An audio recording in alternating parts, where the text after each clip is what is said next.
안녕하십니까. 국토부 대변인 박병석입니다.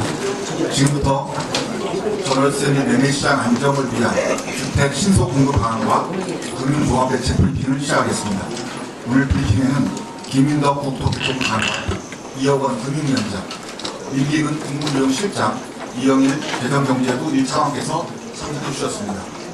순서를 말씀드리면 먼저 김윤덕 국토교통부 장관이 주택 신속 공급 방안에 대해서, 이어서 이혁원 금융위원장께서 금융종합 대책에 대해 브리핑하겠습니다.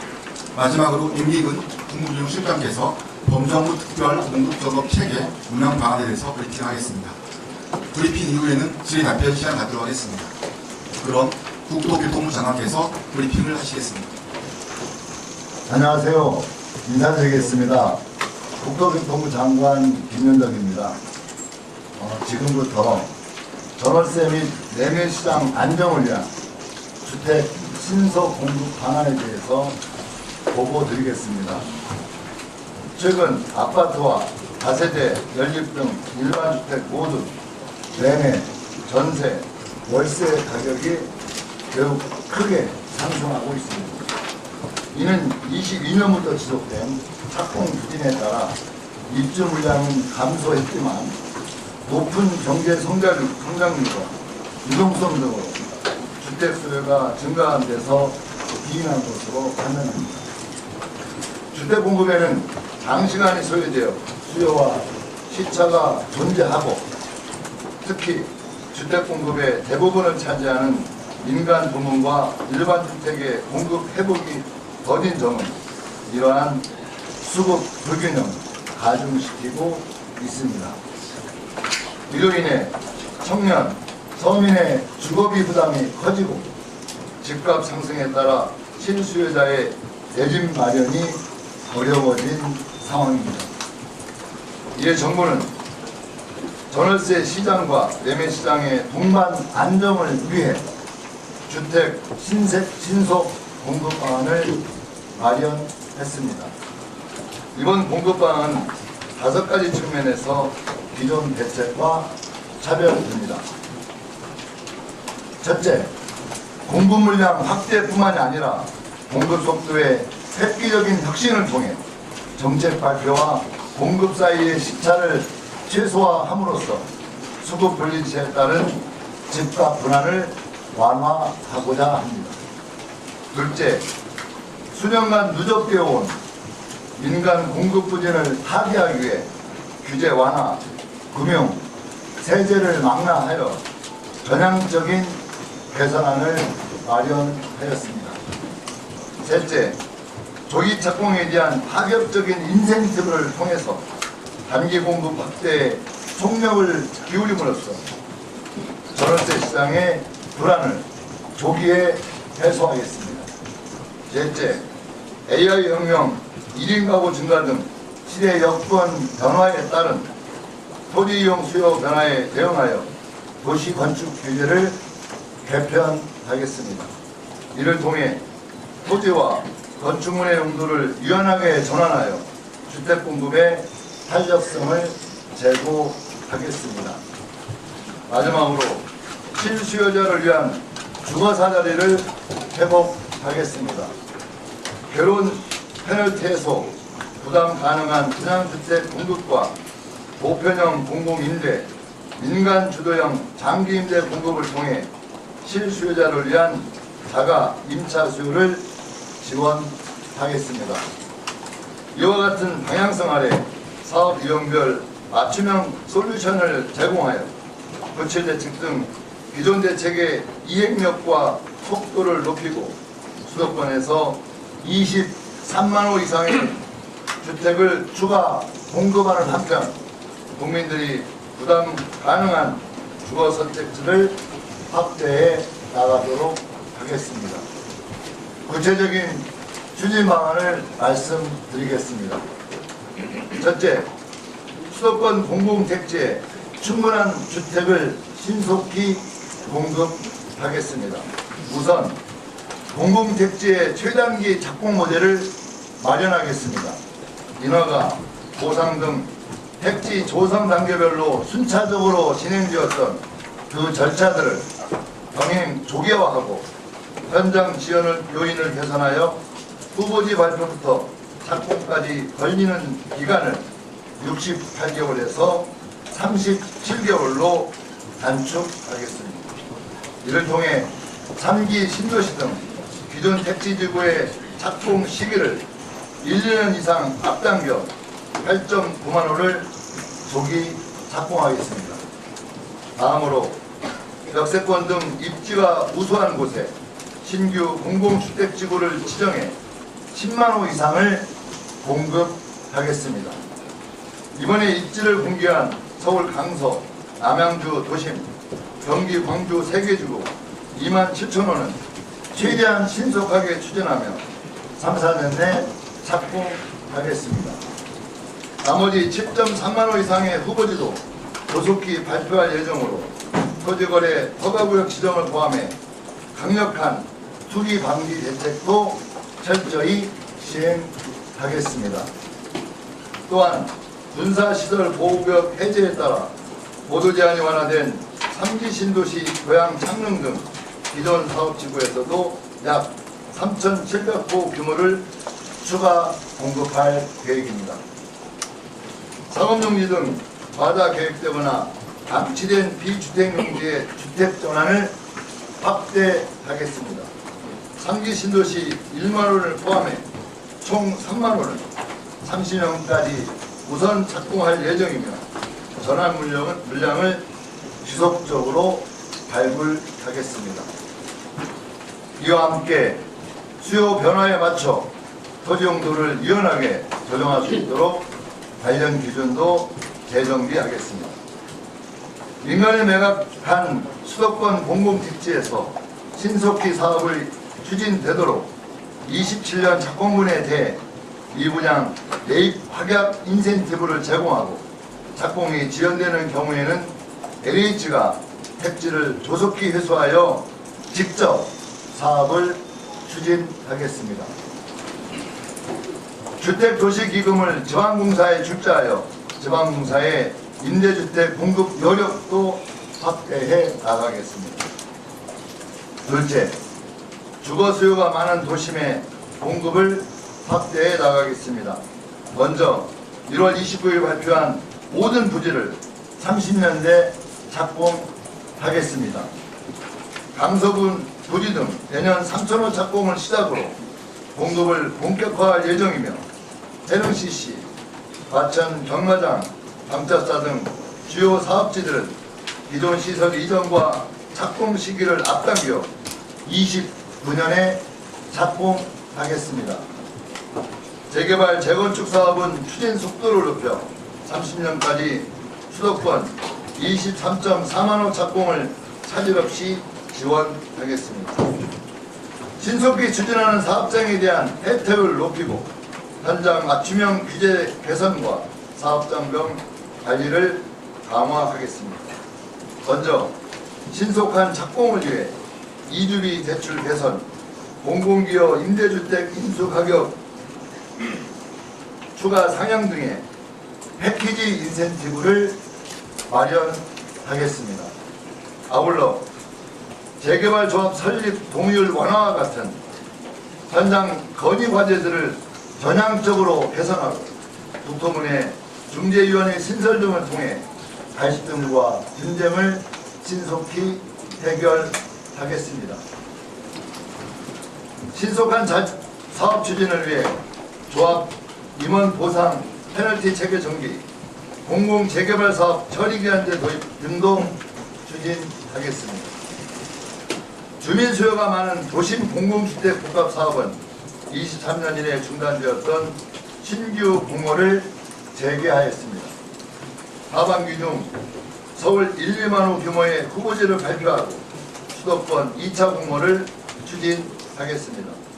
아울러 현물 보상권에 대한 양도세 특례 신설, 중도금 납부 시기 조정 등을 통해 주민 부담을 완화하고 30년까지 5.1만 호 착공 목표를 차질 없이 달성하겠습니다. 소규모 정비 사업은 이주비 지원을 늘려 30년까지 2.2만 호를 착공하겠습니다. 특히 27년부터 기금 지원 대상을 소규모 재건축까지 확대하고 신속한 추진이 가능한 공공참여형 사업에 대해서는 조합 방식보다 기금을 추가 지원하는 한편 위탁 수수료도 국비 지원하여 사업 추진을 활성화하겠습니다. 재개발 재건축, 도심 복합사업 및 소규모 정비사업을 통해 서울의 단기 평균인 연 2.2만 원보다 더 많은 3만 원을 공급하겠습니다. LH 매입임대 사업은 건설 사업자에 대한 토지, 건물 취득세 감면을 27년 70%, 28년 50%로 한시적으로 대폭 확대하고 건설 사업자에게 토지 양도시 양도세를 15% 감면하는 등 파격적인 지원을 제공하여 도심 공급 물량을 극대화시키겠습니다.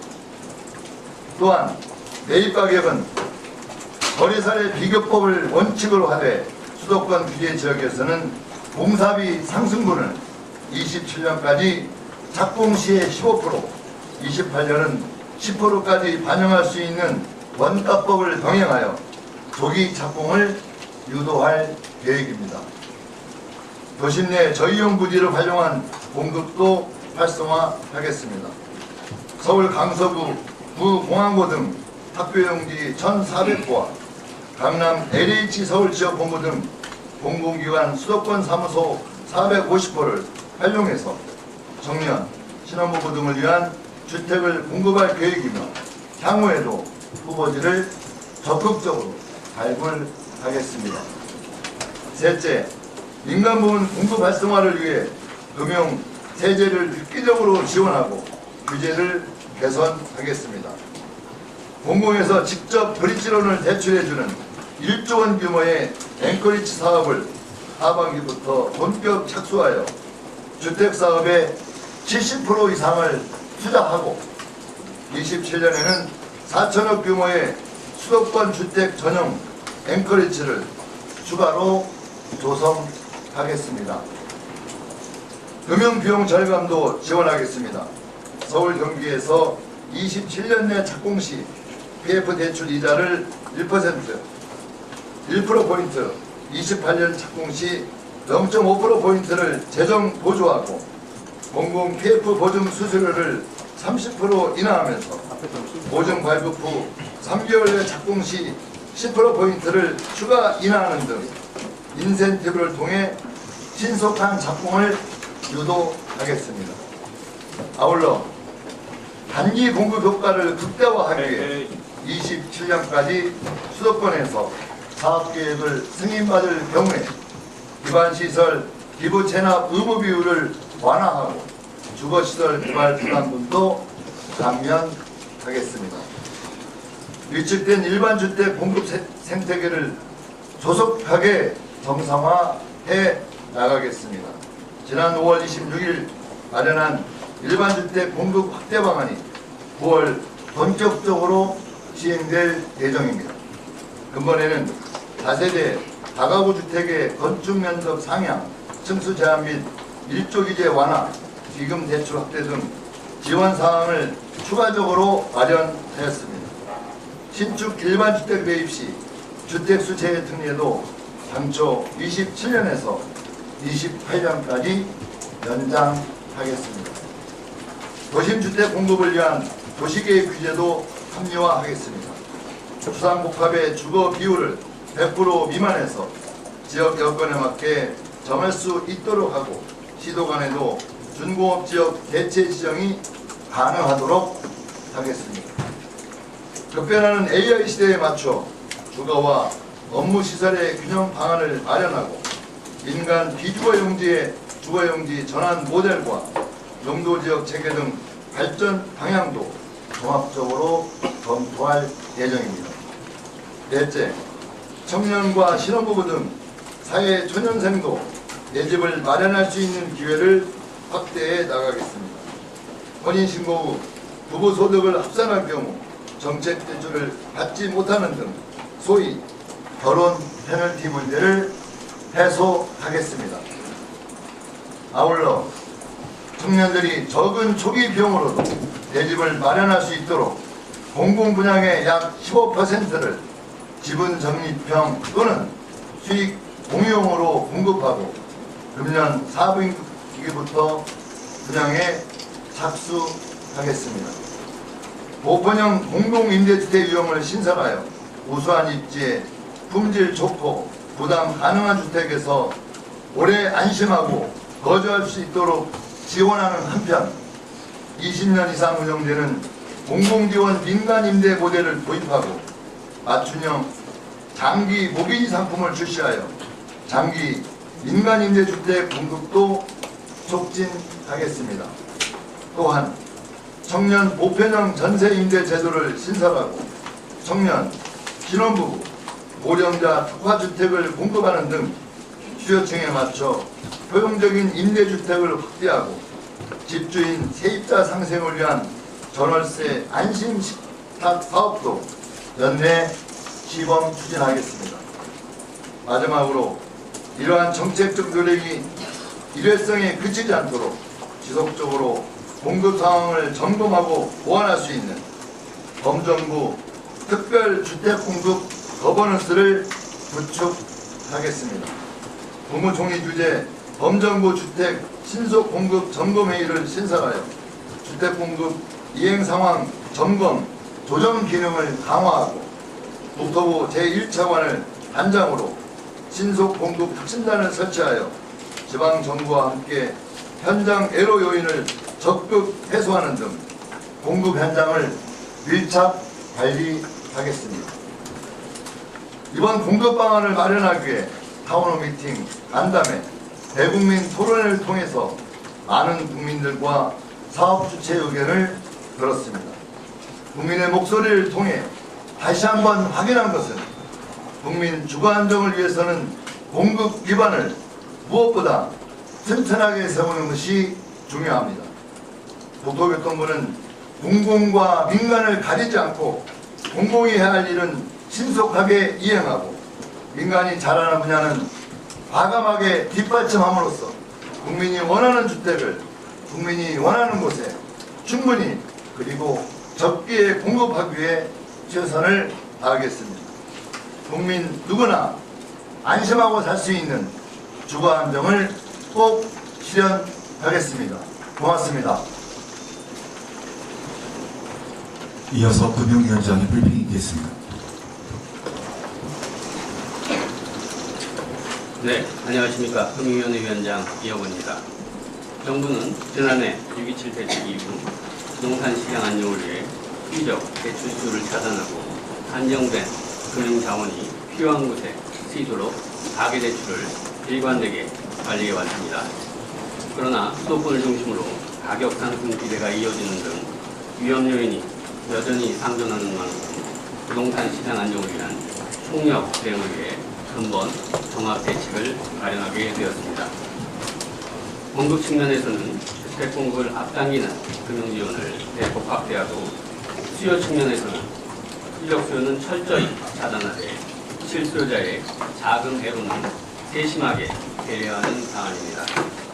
정부가 세 차례 부동산 대토론회를 통해 들은 국민들의 목소리도 같았습니다. 금융을 통해 부동산 투기 수요를 더 확실히 관리해달라는 요구가 있었고, 아울러 실제로 집을 짓는 곳과 실수요자에게는 금융이 보다 원활하게 공급되어야 한다는 요구가 있었습니다. 이에 투기로 가는 돈은 더 촘촘히 관리하고 주택 공급과 실수요에 필요한 금융은 더 힘있게 뒷받침하겠습니다. 첫째, 주택 공급을 촉진하는 데 금융이 앞장서겠습니다. 이를 위해 금융의 힘을 주택 공급 확대와 확보 촉진에 적극 활용하겠습니다. 사업성이 있는 주택사업에는 PF 보증과 민간 자금을 보다 원활하게 공급해 실제 착공과 공급으로 신속히 이어지도록 하겠습니다. PF 사업에 대한 공적 보증 공급 규모를 올해 23조 원, 내년에는 33조 원 수준까지 확대하고 보증 수수료 인하와 조기 착공 인센티브를 통해 금융지원의 속도와 공급 효과를 함께 높이겠습니다. 민간 금융권의 역할도 더욱 확대하겠습니다. 금융회사들과 정례적으로 소통하면서 풍부한 민간 자금이 사업성이 있는 주택 공급 사업으로 적극 유입되도록 관련 제도를 보완하고 규제를 개선하겠습니다. 기존 금융구조나 부채 문제로 정체된 사업장에는 재구조화와 신규 자금 공급을 병행하겠습니다. 캠프의 PF 정상화 지원 펀드를 마중물로 은행, 보험권, 신디케이트론과 금융업권별 정상화 펀드를 확대해 회복 가능한 사업은 신속히 정상화하고 사업 재개와 착공으로 연결하겠습니다. 아울러 이주비 대출, 임대사업자 운영자금, 이아파트 사업자금 등 공급 단계별로 필요한 금융지원도 보강하겠습니다. 착공 전 PF 단계부터 공사 중 사업비, 분양과 입주에 필요한 금융까지 주택 공급 전 과정에서 금융의 역할을 강화하겠습니다. 둘째, 가계대출 총량관리 기조는 흔들림 없이 유지하겠습니다.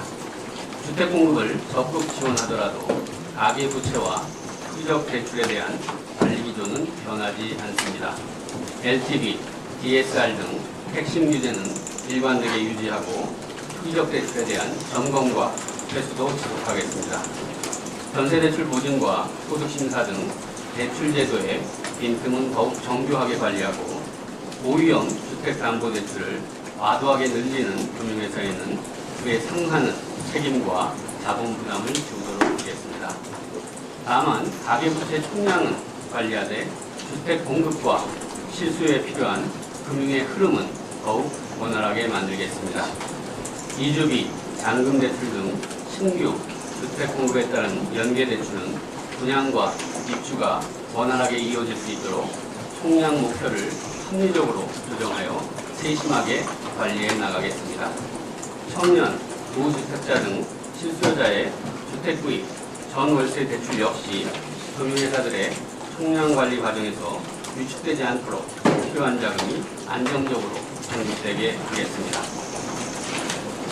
셋째, 청년 등 실수요자는 세심하게 지원하겠습니다.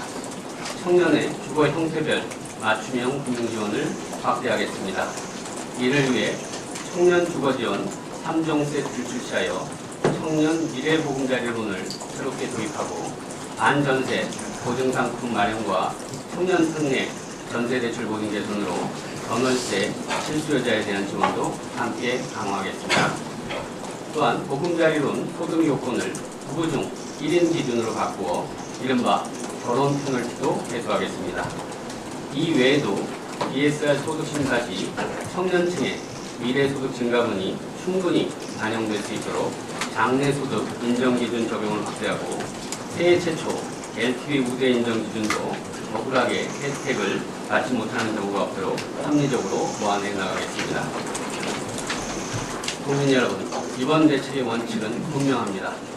투기적 자금은 더 엄격히 관리하고 주택 공급과 실수요에는 금융이 보다 적극적인 역할을 하겠습니다. 가계부채 총량과 투기적 대출은 흔들림 없이 관리하겠습니다. 동시에 집을 짓는 곳에는 사업자금이, 착공과 입주 과정에는 이주비와 잔금 대출이, 실제로 집이 필요한 국민에게는 실수요 금융이 원활하게 이어지도록 하겠습니다. 금융이 주택 공급을 앞당기고 국민의 주거 안정을 뒷받침하는 데 총력을 다하겠습니다. 정부는 대책 발표에 그치지 않고 PF 보증과 정상화 자금이 실제 착공으로 이어지는지, 실수요 지원이 현장에서 제대로 작동하는지 끝까지 점검하고 필요한 보완을 이어가겠습니다. 감사합니다.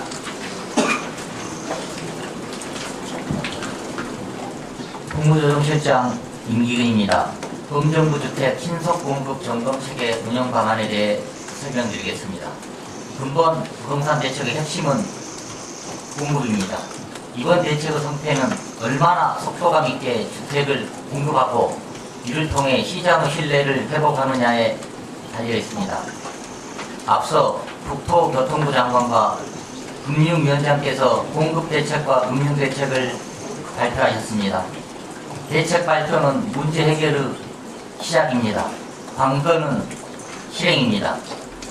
발표한 대책이 속도감 있게 추진될 수 있도록 이행 상황을 상시 점검하고 부처 간 협업을 촉진하는 범정부 주택 공급 점검 체계를 마련하겠습니다. 부처 간 협업이 필요한 사항은 경중에 따라 국무총리, 경제부총리가 주재하는 회의체를 통해 신속히 조율해 나갈 예정입니다. 특히 국무총리 주재의 범정부 주택 신속 공급 점검 회의를 신설하여 국무총리가 직접 신속 공급 일정을 점검하고 부처 간 협의가 원활히 이루어질 수 있도록 중대 사항을 조정할 계획입니다. 이를 뒷받침하기 위해 국무조정실 2차장이 주택 신속 공급 실무회의를 통해 주요 이슈를 사전 점검하고 국토교통부 1차관을 단장으로 하는 신속 공급 혁신단과 신속 인허가 지원센터가 현장에서 밀착 지원토록 하겠습니다. 이와 함께 국무조정실 주택 신속 공급 점검팀이 관계부처와 함께 현장 단계부터 사업별 추진 현황을 상시 점검하고 주택 공급 상황판을 설치하여 사업별, 지구별, 주간 단위별로 빈틈없이 관리할 예정입니다. 오늘 발표한 대책의 성공적인 이행을 위해서는 중앙정부, LH 등 공공기관뿐만 아니라 지방정부, 금융기관 등 다양한 주체들의 긴밀한 협조가 필수적입니다. 총리실과 관련 부처, 기관들이 협력하여 범정부적으로 신속한 정책 이행을 뒷받침해 나가겠습니다. 이상으로 브리핑을 마치겠습니다. 이어서 질의 답변 시간을 갖도록 하겠습니다. 질의가 있으신 기자님 손을 들어주시고 지명을 받으면 소속과 성명을 밝혀주신 후에 질의해 주시기 바랍니다. 참고로 장관희 위원장님께서 질의 답변을 하시고 이어서 실무국장들이 배석되어 있는 관계로 한 2회 정도 질의를 받고 퇴장을 하시겠습니다. 연합뉴스 오민수 기자.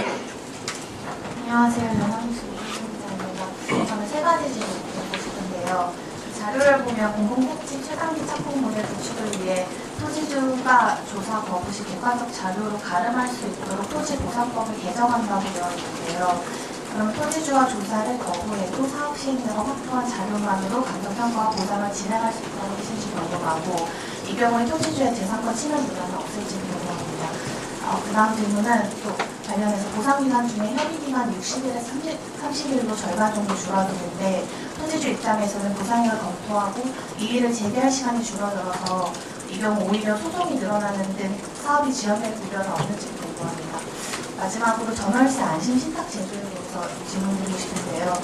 이 제도에 참여하는 세입자의 전세 보증금이 공적이익으로 예치돼서 전세 보증금을 활용한 갭투자가 사실상 어려워지는 구조로 보이는데요. 정부 제도 설계 과정에서 이러한 갭투자 억제 효과를 예상하거나 의도했는지 궁금합니다. 또 향후 제도 참여 확대될 경우 전세 보증금을 활용한 주택 매입 수요가 줄어들어 매매 시장에도 영향을 미칠 수 있다고 보시는지도 말씀 부탁드립니다. 감사합니다. 마이크 나오나요? 그 토지보상법 개정해서 진행할 경우에 좀 어떤 원칙이 있고 현실이 있을 수 있다고 보는데요. 보다 이걸 속도감 있게 진행하자는 취지를 분명히 하고 있기 때문에 저는 개인의 어떤 그 소유권 이런 것에 큰 영향을 가지 않을 거라고 봅니다. 저는. 다만 좀 과하게 진행될 때는 또 그런 데 있을 수 있다고 보기 때문에 실제 운영되는 과정에서 좀 세심한 좀 배려나 또 운영이 필요하겠다 이런 생각이 들었고요. 그 다음에 보상기간이 짧아지면서 진행하는 경우에 대해서는 되게 보상이 잘 진행이 됩니다. 다만 좀 약간 그렇게 많은 비중이 아닌 어떤 뭐라고 할까요? 좀 안 풀리는 그런 게 계속 안 되면서 전체적으로 이 꼬리가 몸통을 흔드는 그런 문제가 있기 때문에 좀 속도감 있게 하겠다 이런 생각을 하고 있고요. 그 다음에 안심신탁 문제에 대해서는 저희들이 많은 고민과 토론을 통해서 준비했는데요. 일단 저희들이 여론조사를 했을 때 일단 그 집주인 입장에서는 상당히 안정적인 그런 어떤 수입을 올릴 수 있다는 장점이 있고 또 들어가는 사람한테는 상당히 신뢰할 수 있는 전세 사기가 이런 것도 걱정이 되기 때문에 그런 어떤 장점을 적극 활용하겠다. 그리고 조사를 해보니까 20% 내외 정도의 분들이 관심을 실제 표명하고 있기 때문에 뭐 전체적인 어떤 그 주요한 는 아니지만 상당 부분 어떤 비중을 좀 차지하면서 상당히 전세 시장의 안정화에 도움이 될 수 있겠다. 그리고 이렇게 될 경우에는 역시 간접적으로는 대투자도 상당히 나올 수 있는 효과가 있지 않겠는가라고 하는 게 제 국토부의 생각입니다. 아시아경제 의원님들.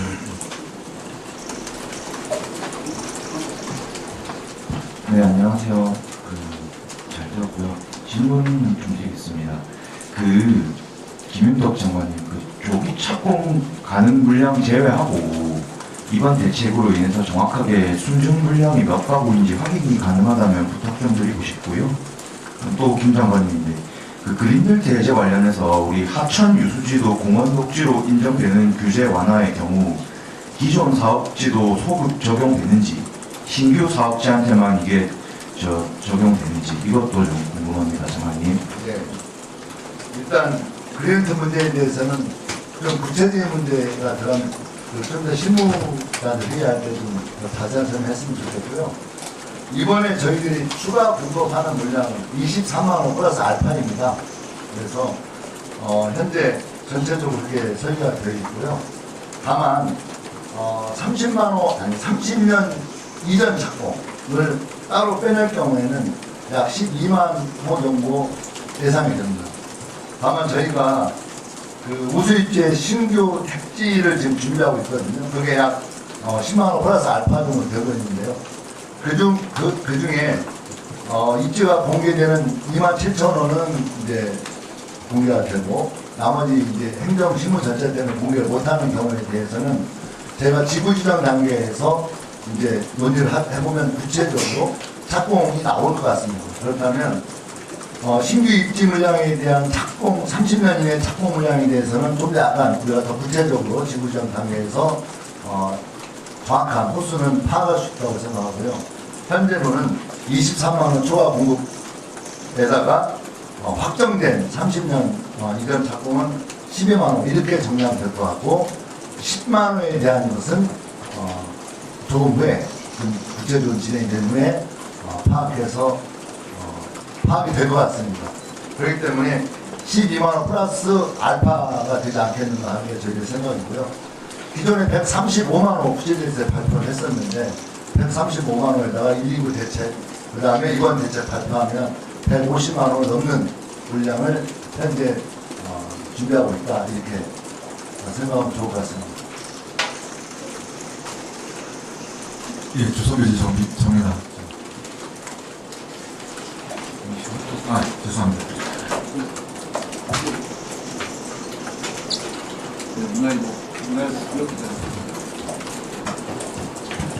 네, 저 문해력 교육입니다. 오늘 발표한 시민택지 관련해가지고 장관님 방금 말씀하셨지만 조금 좀 구체적으로 진행되는 파악해서 밝힐 수 있다고 말씀하셨는데 7만 3천호 발표되지 않은 구체적인 이유에 대해서 좀 궁금합니다. 이게 토지가 다 추려졌는데 아직 지자체 등 관계기관이랑 협의가 다 끝나지 않은 건지 혹은 다른 이유가 있는 건지 말씀 부탁드리고요. 그리고 또 조속히 발표한다는 계획이랑 서울 그린벨트 전역 등을 포함구역으로 지정한다는 말을 같이 생각하면 시민택지에 그린벨트가 포함됐다는 뜻으로 상당히 읽히는데 그렇게 이해해도 무방한지 다시 부탁드립니다. 예, 7.3만 원 물량은 이미 지방정부하고 협의가 끝난 겁니다. 그러니까 이제 실제 진행은 하는 게 분명하고요. 다만 제가 발표하는 이유는 행정 실무 절차가 있습니다. 준비도 공람돼야 되고 이런 실무 절차가 있기 때문에 그 실무 절차를 받게 되면 자연스럽게 공개될 거라고 보고요. 아까 그린벨트 문제에 대해서는 일단 제가 묶었기 때문에 그걸 유치해서 생각하시면 될 것 같습니다. 실제 시장에서 굉장히 예민하게 이 문제를 반응할 수 있다고 보이기 때문에 저희 입장에서는 좀 신중하게 하는 게 있고요. 다만 어떤 모호한 다른 준비가 미비하기 때문에 공개하지 않는 게 아니고 확정적입니다. 이미 지방적 협의가 끝났기 때문에 일이 되는 건 진행이 되는 건데 아까 말했던 그런 행정신문 절차 때문에 공개만 좀 늦춰지는 거다, 이렇게 생각하면 될 것 같아요. 예, 금융정책에 대해서 예, 이대일 초청은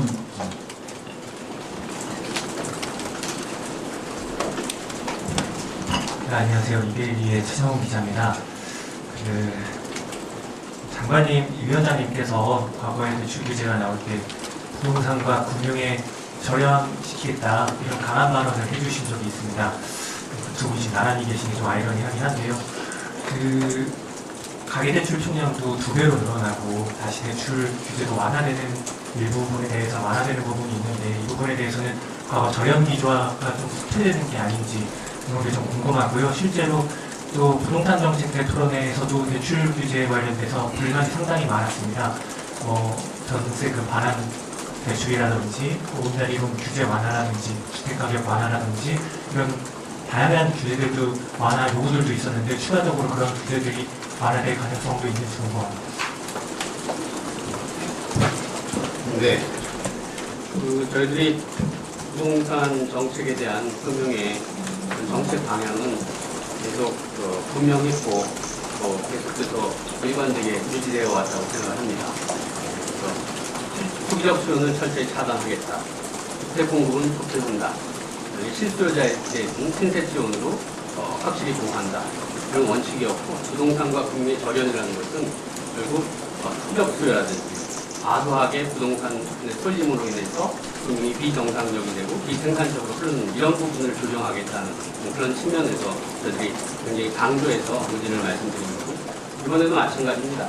저희들이 국민과의 토론을 통해서 확인한 게 역시 이런 기조를 계속 유지해달라는 그런 분위기였던 걸 저희들이 이해하고 있습니다. 투기적 수요는 철저히 차단해달라. 그렇지만 실수요자에 대해서는 신세 지원을 통해서 확실히 보호해달라. 그런 측면에서 저희들이 총량 관리 목표를 이번에 이제 합리적으로 재조정을 했습니다. 그리고 이제 상황이 저희들이 당초 이 목표, 가계부채 총량 증가율 목표를 설정했을 당시에 비해서 여러 가지 사정들이 바뀐 부분들이 있고 잘 아시는 대로 지금 경상 성장률 자체가 굉장히 많이 올라오는 부분들이 있고 단주택자 중과 유예 이후에 거래량들이 증가하면서 거기에 수반되는 또 그런 부분들이 있었고 그래서 이런 부분들을 저희들이 다 종합적으로 보고 아까 그 원칙 하에서 저희들이 금년 말까지 잔금 대출 수요라든지 이주비 대출 수요 이런 부분은 실수요자에 대한 부분들까지 다 감안해서 그런 고려해서 당초 목표인 1.5%에서 3% 수준으로 저희들이 재조정을 했다는 거고요. 그렇다고 이런 것들이 자칫 대출 기조를 저희들이 완화해서 LTV라든지 DSR 그다음에 제일 중요한 대출 상한 6억 그다음에 주택 가격에 따른 6사 2억 이런 부분들 그런 기조는 절대적으로 저희들이 흔들리지 않게 유지하면서 지금 실수요자들의 애로들을 생산권을 통해 저희들이 해소해 나갔다 이런 식으로 말씀드렸습니다. 설명 드리면요. 아까 절연하겠다는 원칙은 분명하고요.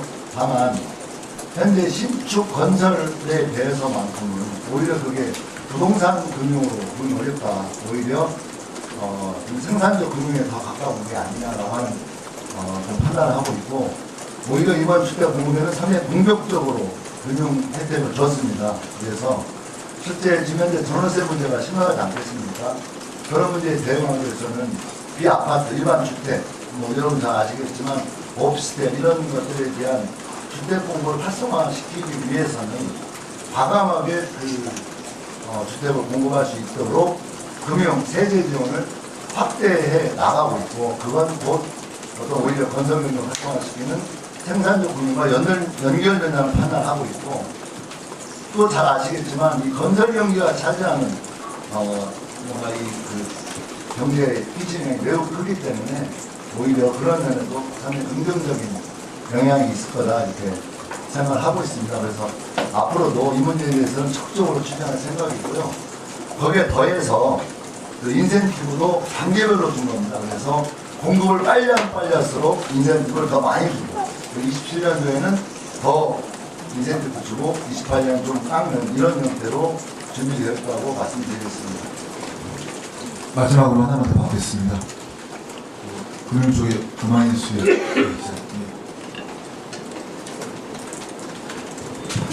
네, 안녕하세요. 오마이뉴스 유진혜입니다. 두 분께 다 질문 드려보고 싶은데요. 사실 이번에 이제 공공보증이나 확대나 공급이 적극적으로 확대가 되면서 소비자들이 체감할 수 있는 집값 안정이 이루어질 거라는 생각이 하나 있지만 또 반면에 오히려 부동산 시장을 이렇게 불필요하게 좀 부추겨가지고 활성화를 많이 시켜서 또는 이제 부실 사업장에 몇 명을 모아서 이제 분양가에 좀 거품을 만들 수 있는 부작용에 대한 우려가 있을 것 같아서 그것에 대해서 이제 확실하게 좀 안정을 시킬 수 있다고 보시는지 아니면 후자 쪽에도 좀 가능성이나 이런 것들을 좀 의견을 알고 계시나요? 제일 어려운 질문 같은데요. 일단 현재 그 한국의 주택 상황을 보면 잘 아시겠지만 지난 몇 년 동안 사실 뭐 자재비도 많이 오르고 또 PF가 어려워진 여러 가지 조건 때문에 공급이 많이 안 돼 있는 그런 현실로부터 시작한다고 생각합니다. 그래서 실제 이번 주택 공급 방안은 아까 그 신속하게 또 많은 물량을 핀셋으로 청년 신혼부부에게 또 무주택자에게는 부담 가능한 주택이 좀 높이겠다라고 하는 거고 또 당면에서는 단기적으로는 일반 주택 공급을 확대하겠다 이렇게 좀 잡혀 있거든요. 그래서 제가 생각할 때 여러 가지 금융 세제 지원을 통해서 그런 것들을 활성화시키고 또 좀 그린벨트 과도감을 해제해서 좀 집을 질 수 있는 곳이 있다면 좀 공급을 하게 된다면 삶의 무항으로 안정화될 수 있는 가능성을 높였다 이렇게 보고 있고요. 그래서 중요한 건 이제 과연 이 많은 정책들을 제가 오늘 보고하는 것도 아마 역대 이렇게 많은 보고 양이 많은 것도 역대급이라고 보는데요. 이렇게 이제 준비하면서 진행을 하는데 중요한 건 시장의 신뢰라고 생각합니다. 과연 저걸 제대로 다 할까? 가능할까? 이런 오히려 의구심이 저는 좀 걱정이 되는 게 있고요. 여러분들 아직 눈으로 이게 많이 보이지 않기 때문에 진행적인 게 뭐가 있을까 이런 걱정이 많이 하고 있다 알고 있습니다. 하지만 실제로 많은 준비가 되어가고 있고 저는 119 발표했던 해능 문제도 이미 유산센터에서 그 한국 유산을 통과를 했지 않습니까? 그리고 그런 데 착착 진행되고 있다는 점으로부터 이번 공급 발표에 대해서 상당히 신뢰 좀 해주셨으면 좋겠다. 그리고 상당 부분 주택사 안정화에 도움이 된다는 걸로 저희는 분명하게 판단하고 있습니다. 네. 기자님 말씀 주신 부분도 저희들이 충분히 고려를 했고요. 이번에 하는 거는 타겟을 하는 겁니다. 필요한 부분, 시급한 부분, 그다음에 당장 효과가 나타날 수 있는 부분, 이런 부분에 타겟해서 했다는 거고 시기 자체가 굉장히 중요합니다. 지금 시기 자체가 굉장히 비상한 시기입니다. 여러분 국토부 자료 보시면 통계를 보시면 아시겠지만 수도권 아파트가 착공이 22년에 13.6만 원, 평균 18.5만 원과 10년의 평균치인데 22년에 13.6만 원, 23년에 10.8만 원. 그러니까 금년 입주 물량이 10년 평균이 18.7만 원인데 금년 입주 물량이 10.5만 원입니다. 이런 비상한 시기에 타겟을 해서 여기를 빨리 정상화하는 게 결국은 공급을 촉진시키고 부동산 시장을 안정하는 데 효과적이라는 판단을 했고요. 그래서 지금 저희 금융 측면에서 보면은 당장 없던 물건들을 만들어내는 게 아니라 PF 사업장이라는 지금 준비하고 있고 착수하고 있고 진행이 되고 있는 이 사업장들을 어떻게 속도를 낼 수 있느냐. 그래서 정상화 사업장 같은 데는 PF 공적 보증 공급 규모를 확대하겠다. 부실해갖고 비사업장 같은 경우도 가능성은 있는데 안 돌아가고 덕목이 있는 부분은 가서 템코의 정상화 펀드라든지 이런 걸 통해서 각종 사업 구조도 바꾸고 채무 구조도 바꾸고 용도도 바꿔서 그걸 실제 그 착공물로 바꿔내는 그 전환의 속도를 그게 가서 역할을 하겠다. 그리고 말씀하신 우려하는 부분 같은 경우는 EPF 사업에 대한 자기자본 비율 이 부분 같은 경우도 저희들이 모든 부분에 대해서 규제를 좀 유예하는 게 아니라 주거 사업장에 대한 PF 사업장 그것도 자기자본 규제 비율 유예하는 것도 전기간에 걸쳐서 하는 게 아니라 28년까지 한정된 시기에만 잠시 유예를 하는 걸로 그 효과를 내면서 타겟을 하면서 아까 말씀하신 그런 부작용은 최소화할 수 있는 그런 방향으로 설계했다고 말씀드리겠습니다. 제가 한 가지 말씀만 하나 더 드리면 대통령께서 이재명 대통령께서 저한테 뭐라고 말씀하셨냐면요. 이재명 정부는 집 못 지어서 미쳤나 이런 생각을 사람들이 할 수 있어야 됩니다. 그리고 거기에 따른 구체적인 실행 계획을 짜야 된다. 더해서 많은 수만 짜듯이 짜야 된다. 라고 하는 게 대통령 지시사항입니다. 그래서 실제 저희 국토부 차원에서는 저희들이 취할 수 있는 모든 정보를 가지고 정말 연결을 해서 일단 준비했다는 말씀 올리겠고요. 또 실제 앞으로도 더 저희들이 계속 지방정부와 협의하고 있는 물량도 있고 또 서울시하고 정말 잘 협의해서 그린벨트 이제 뭐 저는 서울시장 말씀에 동의합니다. 그린벨트 잘 보존해야 되겠죠. 하지만 저희가 집을 짓겠다고 하는 건 3, 4등급에 이미 상당히 훼손된 지역을 중심으로 진행하는 거기 때문에 좀 더 적극적으로 주택 공급을 준비하고 있다는 말씀을 추가적으로 드리겠습니다. 예. 브리핑 마치면서 마지막으로 한 말씀만 드리겠습니다. 이번 대책을 규정짓는 키워드는 세 가지입니다. 1. 공급 2. 실효가 속도 3. 범정부 총력전 이렇게 이해해 주시면 되겠습니다. 예, 구속 일정상 장관님 위원장님의 질 답변을 마무리하고 퇴장하시겠습니다. 계속 이어서 관계부처 실국장들이 앞에 나와서 질 답변을 계속해 나가겠습니다.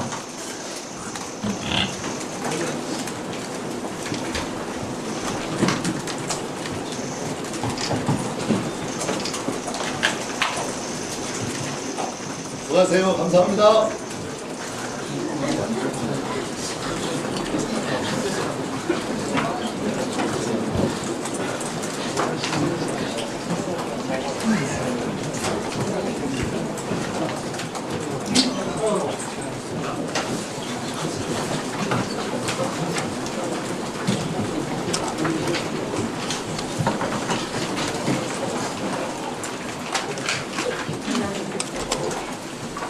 예, 혹시 질의 받겠습니다. 제일 처음에 소개해 주신 한겨레 이재용 기자입니다. 아까 저희 장관님께 질의하셨던 거 관련해서 몇 가지 좀 질문드리겠습니다. 아까 기본조사 관련해서 말씀 주셨는데요. 그러니까 협의에 응하지 않을 경우에, 협조에 응하지 않을 경우에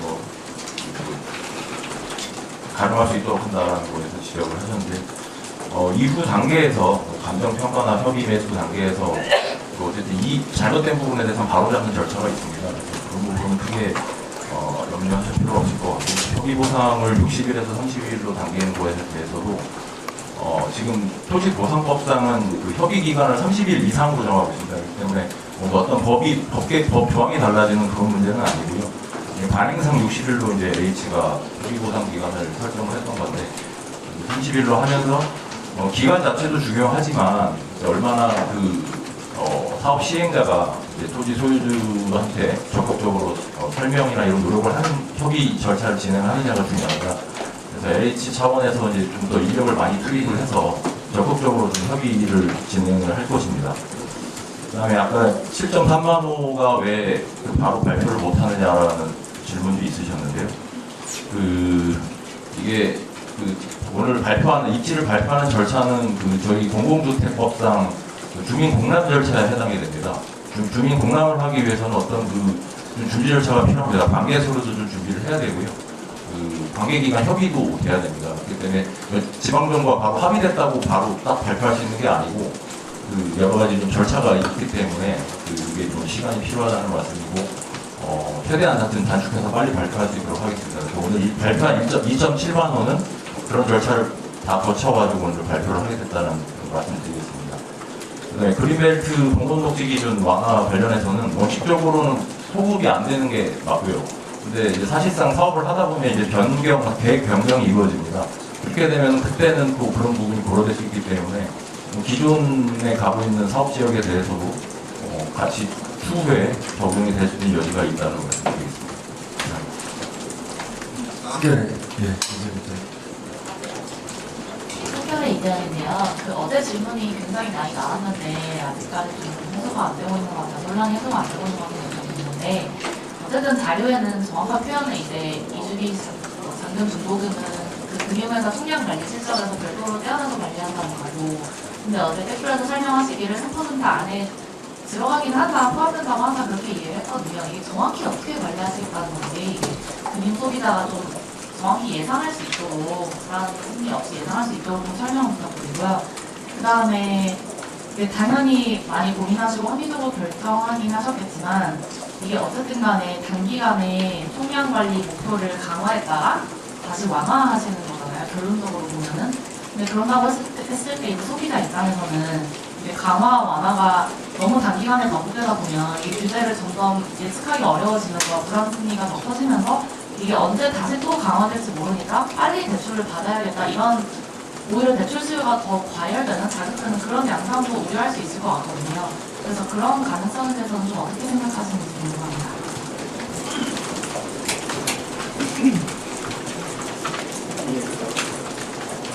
예, 금융위원회 사무처장입니다. 가계부채 총량 관리에 관한 질문을 주셨습니다. 저희가 당초에 1.5% 수준으로 관리를 하겠다고 했고, 오늘 설명을 통해서 3% 수준으로 관리한다고 명확하게 말씀드리고 있습니다. 3% 수준을 책정함에 있어서는 이주비 소요, 잔금 소요에 대한 올해 말까지의 추정, 전망치를 토대로 한 것입니다. 그래서 저희는 오늘 대책 발표를 계기로 실거주 목적에 이주하시려는 분들의 불편함은 해소될 것이라고 생각을 하고 있습니다. 두 번째로 1.5%에서 3% 수준의 총량관리 수준의 조정 연역에 관한 질문이신데요. 저희 금융위원장께서도 앞서 답변에서 말씀을 드렸지만 연초에 저희가 1.5% 총량관리 목표를 제시했을 때의 상황과 최근의 상황은 많이 바뀌어 있다. 그러니까 위원장께서도 말씀드린 것처럼 4월, 5월에 주택 거래량이 상당히 많이 늘어났습니다. 그리고 자산시장의 상황들도 있었고 그래서 그런 전반적으로 가계부채의 취급 상황이 늘어났기 때문에 그 상황을 감안해서 조정하는 것은 합리적인 결정이라고 생각을 하고 있는 것이고요. 나머지 남은 기간이 지금 8월이기 때문에 지금 한 5개월 정도의 총량 관리와 관련된 것입니다.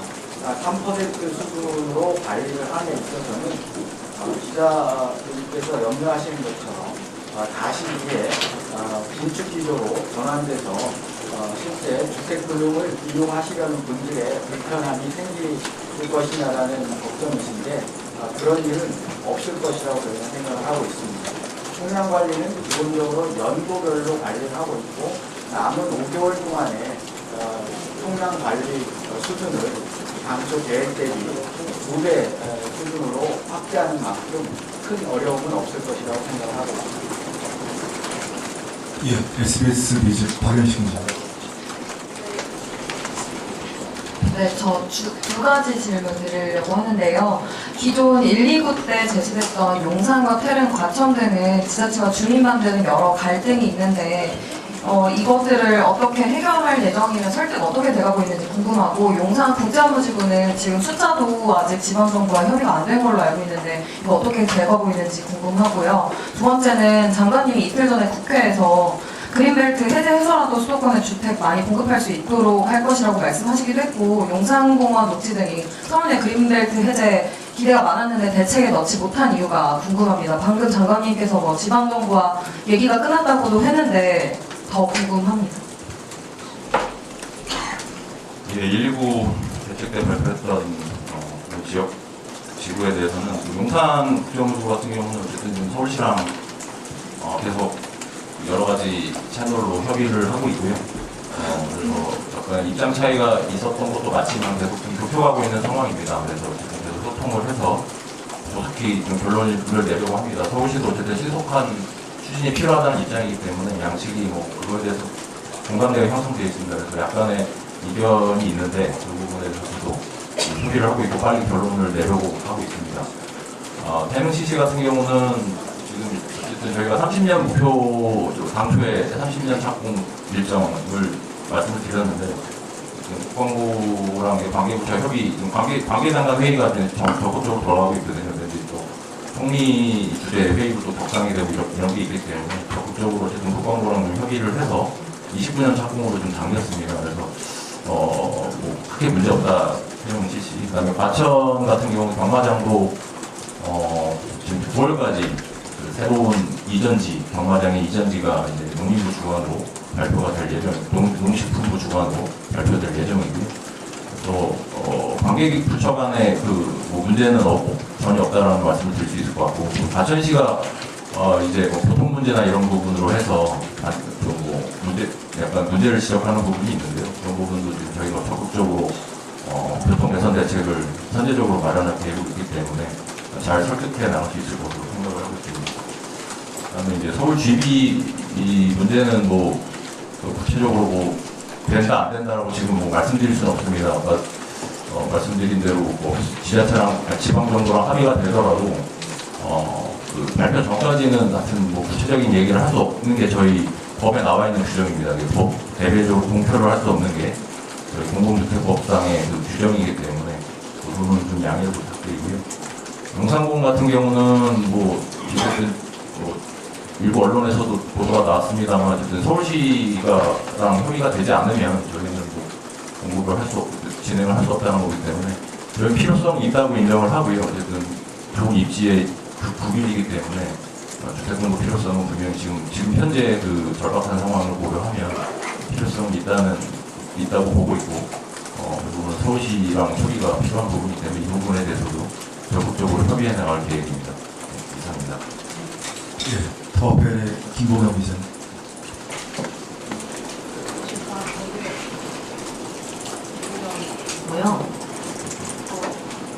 오늘 발표 내용 중에 착공이 정체된 사업장에 대해서 캠프 정상화 펀드 가중물로 정상화하겠다 이런 부분이 있어서 질문드려요.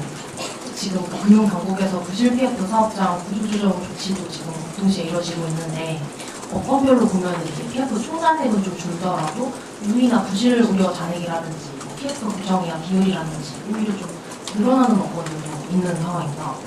그럼 이번 그 펀드 출자랑 순위 매칭하는 과정에서 이런 개별 업권별로 수용 여력도 무료가 될 수 있을지 궁금하고요. 아니면은 뭐 이렇게 당국에서 생각하고 계신 업권별 출자 금리 목표치가 있으신지도 궁금합니다. 그리고 이런 캠프 정상화 펀드를 확대를 하려면은 일단 그 PF 관련 유가증권 보유 한도 완화 조치도 병행이 돼야 되는 것 같아요. 이미 뭐 당국에서 연말까지 완화 조치는 발표를 해주셨는데 꼭 보유 한도 구체적 완화 수준이 좀 어디까지인지도 말씀 부탁드리겠습니다. 굉장히 구체적인 질문을 많이 주셨는데요. 캠프 정상화 펀드는 1.1조 원 정도 조성을 해서 실제로 7,300억 정도가 투자가 됐고요. 주거사업장의 3,300여 호의 주택 착공으로 이어지는 성과를 내고 있습니다.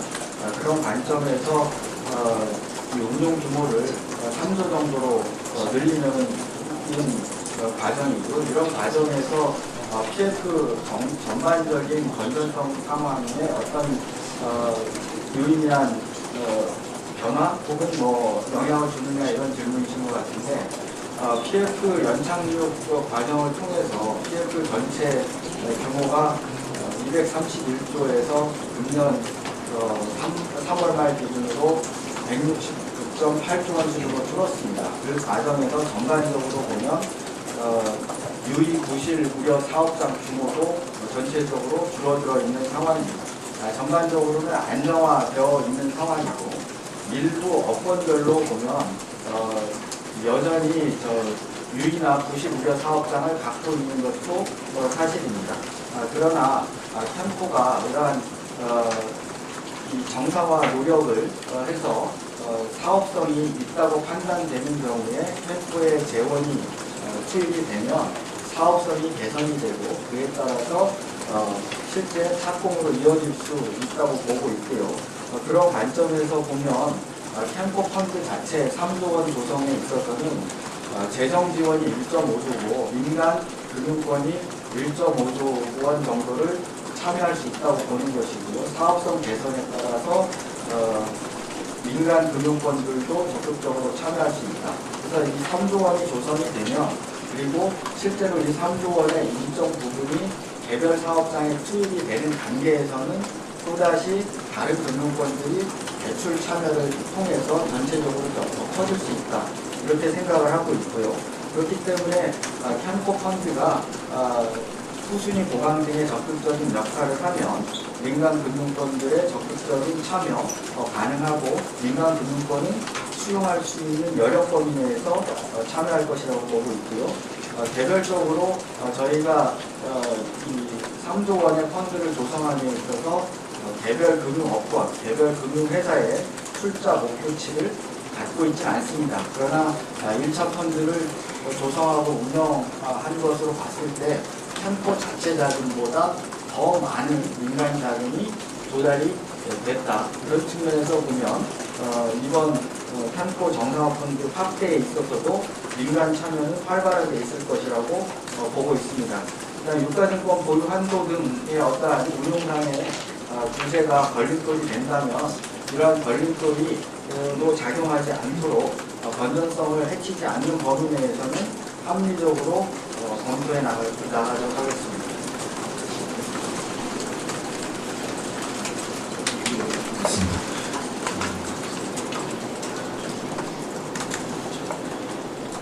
연합 인포맥스 한인이세요. 네, 안녕하세요. 저 연합인포맥스 한이라고 합니다. 저는 허브 안심시작 사업 관련해서 질문 드리고 싶은데요. 이 사업이 연초부터 조금 얘기가 나오던 사업으로 알고 있습니다. 그때 제가 어떤 얘기를 들어봤을 때는 사실 임대인 입장에서는 이 사업에 참여 이유는 크게 없다라고 얘기를 들을 수 있었는데요. 지금처럼 이제 전월세에 가속화가지고 월세 가격이 치솟는 시기에 사실상 더 유인이 없을 것이라고 생각이 듭니다. 그래서 장관께서 아까 말씀하실 때 내부적으로 여론조사 시행했을 때 20%는 이 제도에 참여를 하고 싶다라고 밝혔다고 하는데 이게 임차인인지 임대인인지가 먼저 궁금하고요. 또 이게 전세금으로 펀드를 조성해서 허브가 보증하는 주택사업에 투자해서 나온 수익률을 이제 임대인한테 제공하는 것으로 알고 있는데 이게 4~5%라는 나름 맞지 않은 수익률이다 보니 이게 구체적으로 어떤 시뮬레이션을 거쳐서 이 수익률이 담보되는지가 좀 궁금합니다. 감사합니다. 첫 번째로 저희가 여론조사 한 거는 임대인들에 대해서 한 거고요. 여러 가지 그 수익률 4.8에서 5%를 제시하고 여러 가지 조건을 했을 때 참여하고자 하시는 분들이 있었습니다. 그 참여하고자 하는 분들의 주요 의사는 일단 공실 위험이 적고 수익이 보장된다는 측면이 있고요. 세입자 측면에서는 전세 사기라든지 휘말리지 않고 또 집주인 입장에서는 임대부 반환보증 이런 보증에 가입하지 않아도 되는 그런 요인들이 있습니다. 이거는 기본적으로 허브에서 PF 보증을 하면 그 PF 보증하는 대출에 대해서 이 사업이 이 안심스탑 이 사업이 투자를 할 예정입니다. 그래서 PF 보증 금리가 4~5% 돼서 PF 보증금리가 PF 대출하는 금리가 4~5% 돼서 그 수익이 확정되는 사안이고요. 여기에 있어서 어떤 세제 혜택도 저희가 계속적으로 협의를 해 나가고 있습니다. 그랬을 때 지금 현재 전월세 전환율에 비하면 한 4~5% 정도 되면 서울의 아파트의 전월세 전환율이 한 5% 그 정도 되기 때문에 거의 수익이 비슷하다고 볼 수 있고 집주인들이 어떤 세입자를 찾는다든지 또는 거기에 있어서 발생하는 리스크 그런 걸 줄일 수 있기 때문에 저희는 충분히 가능하다고 볼 수 있습니다. 다만 이거는 선택의 문제고 저희가 충분히 임대인, 임차인이 인센티브를 갖고 참여할 수 있도록 그런 사업 구조를 만들겠습니다.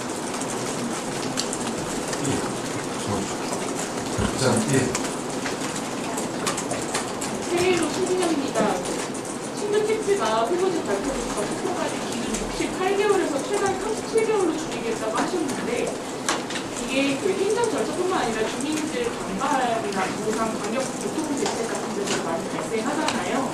근데 이런 변수까지 감안해서 37개월 착공이 현실적으로 가능하다고 보시는지 이게 첫 번째 질문이고요. 두 번째는 그러니까 신규택지 27,000호 가운데 80% 가까이가 남양주 도심에 집중되어 있는데 이게 인근 왕숙 등 기존 3개 신도시 공급도 진행 중일 때 같이 21,700호를 추가하면 교통 기반 시설 부담이 상당할 것으로 보입니다. 그러니까 서울 접근 교통망 확충 없이 주택 착공만 앞당겨질 수 있다는 우려에 대해서 어떻게 보고 계신지 그리고 별도의 방역 교통 대책도 동시에 마련하시는지 궁금합니다. 예, 37개월 지금 저희가 어쨌든 표준 모델로 제시를 한 것이고요. 주민들께서 뭐 강력하게 반발을 하시는 뭐 그런 경우에는 또 일부 조금 또 변동은 있을 것 같습니다. 그다음에 어쨌든 저희가 적극적으로 그래서 뭐 보상이나 이런 측면에서도 적극적으로 좀 협의 보상에 응하실 수 있도록 여러 가지 뭐 협조 장려금이라든지 그런 인센티브도 좀 마련을 해서 적극적으로 좀 협조를 유도하려고 하고 그런 좀 반대를 좀 최소화할 수 있도록 또 하고 있다는 말씀도 함께 드리겠습니다.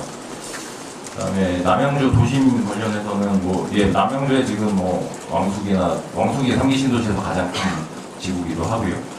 근데 이제 지도에서 보시면은 그 왕숙이랑 또 남양주시가 굉장히 큽니다. 그래서 거기랑 같이 엮어서 볼 지역은 아니고요. 좀 별도로 좀 봐야 되는 측면이 있어서 거기에 대해서도 좀 별도로 당연히 광역교통 개선 대책을 수립할 예정이고 남양주시에서도 하여튼 적극적으로 좀 요구를 하고 있는 상황이어서 저희가 좀 많은 관심을 가지고 교통 개선 대책은 하여튼 지방 정부와 같이 협의해가지고 원하는 대로 최대한 좀 맞춰 드릴 수 있도록 노력할 계획입니다.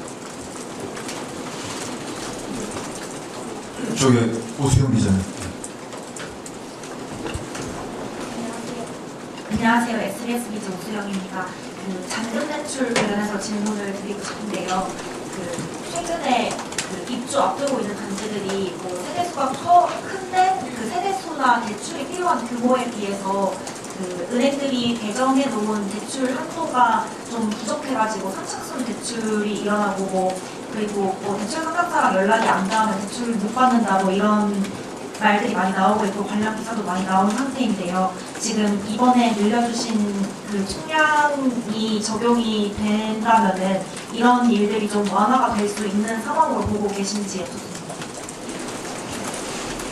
예, 앞서 질문에서도 말씀을 드렸지만 저희가 총량을 3% 수준으로 확대할 때 여러 가지 올해 말까지의 입주 물량, 그다음에 다시 이제 정비하려는 소요 이런 것들을 감안해서 수준을 정했고요.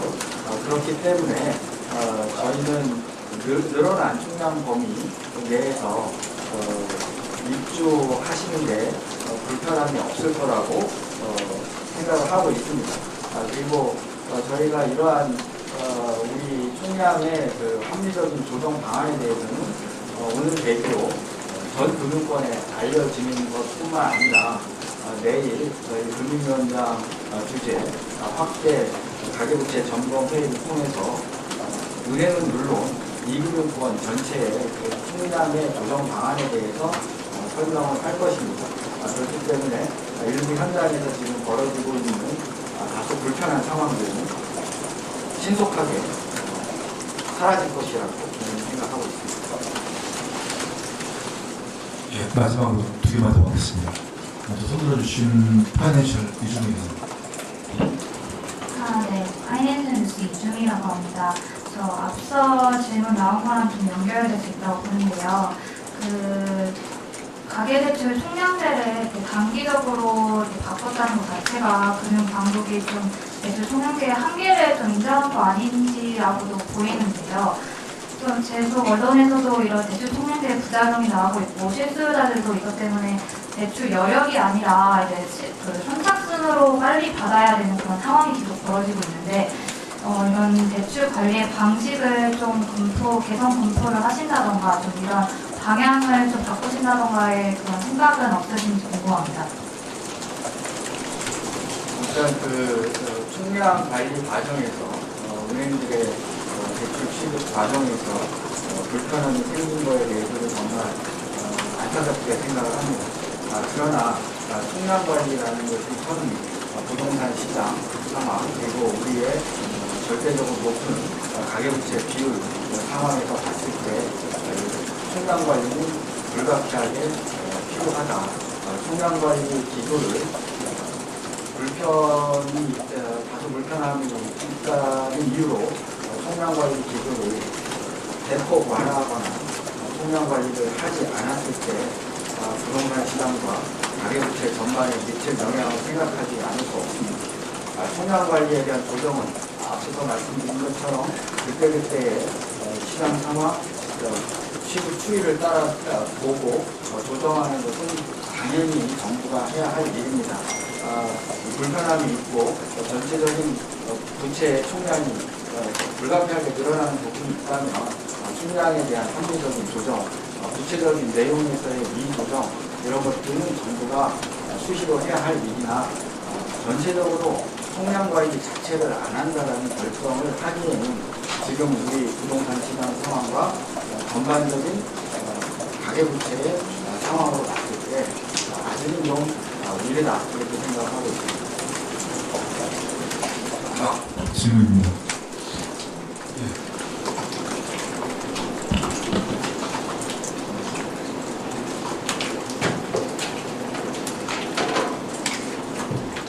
안녕하세요. 채널A 용선.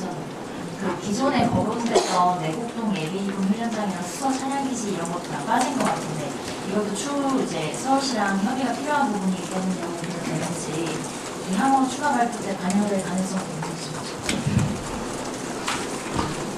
예, 뭐 언론에서 많이들 거론을 해주셨던 이치인데요. 지금 구체적으로 드릴 말씀이 없습니다.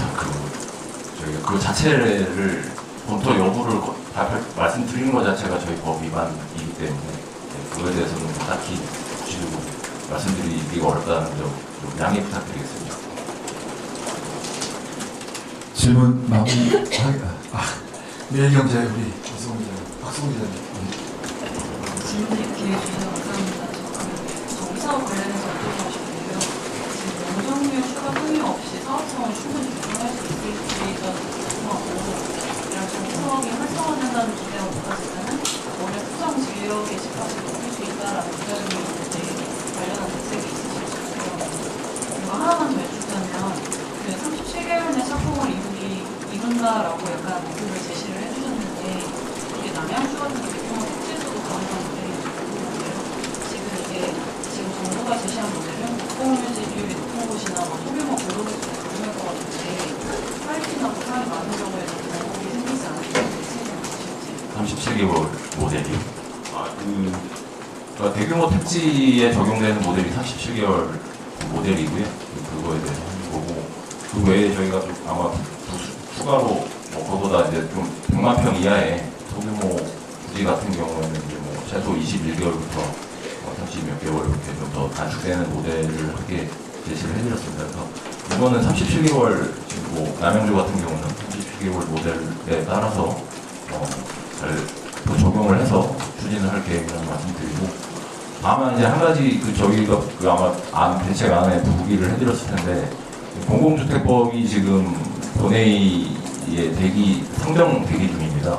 이게 아직 그게 통과가 되어야지만 구체적으로 말씀드리면 전략 환경평가 절차를 일부 좀 단축하는 부분이 있습니다. 그게 공공주택법이 통과가 되어야지 거기에 단축이 돼서 실제 37개월이 될 수가 있는데요. 그래서 지금 법 통과가 안 됐기 때문에 이거는 이제 44개월, 7개월이 더 늘어나는 실질적으로는 그렇다는 말씀 좀 참고로 말씀드리겠습니다. 그다음에 정비사업 관련해서 약간 질문이 약간은 좀 약간 혼란스러운데 민간 용적률 일단 말씀 주신 걸로 이해를 하고요. 뭐 서울시나 이런 쪽에서 이런 요구가 많이 있는데 저희는 이번에 그 정비사업 활성화를 방안을 만들면서 가장 방점을 둔 건 속도입니다. 그래서 여러 가지 각 단계별로 절차에 있어서 좀 번복이 되거나 이런 부분을 좀 풀어주는 또 단축할 수 있는 부분들은 좀 단축을 하고 이렇게 해서 속도를 높이는 쪽에 좀 방점을 두고요. 용적률 완화 부분은 실제 속도가 완화를 한다고 해서 사업성은 확실히 높아지겠죠. 사업성 제고에는 확실히 효과가 있겠지만 이것이 속도 제고까지 이어질 것이냐에 대해서는 사실 저희가 확신이 안 들었습니다. 그거에 따라서 용적률을 높여주면 분명히 이제 지방정부와 기부채납이나 이런 부분에 협의가 필요하고 주민 간의 갈등은 또 다른 문제 그거에 대해서 어떻게 이제 추가로 발생한 사업성에 대해서 어떻게 배분할지에 대해서 주민 간의 갈등 이런 문제들을 고려를 하면 그다음에 이제 서울시 같은 경우에 특히 기부채납 같은 걸로 협의를 하게 되면 그 부분으로 또 시간이 추가되는 경우도 상당히 많기 때문에 그런 사례가 많기 때문에 저희는 속도 측면에 이번에 좀 많이 방점을 뒀다라는 생각으로 말씀드리겠습니다. 그 부분, 용적률 높이는 부분은 어쨌든 계속 추가적으로 검토를 해나갈 계획입니다. 예, 이상으로 브리핑 및 질의 답변을 마치겠습니다. 참석해 주신 모든 기자님께 감사의 말씀을 드립니다. 예, 이상입니다.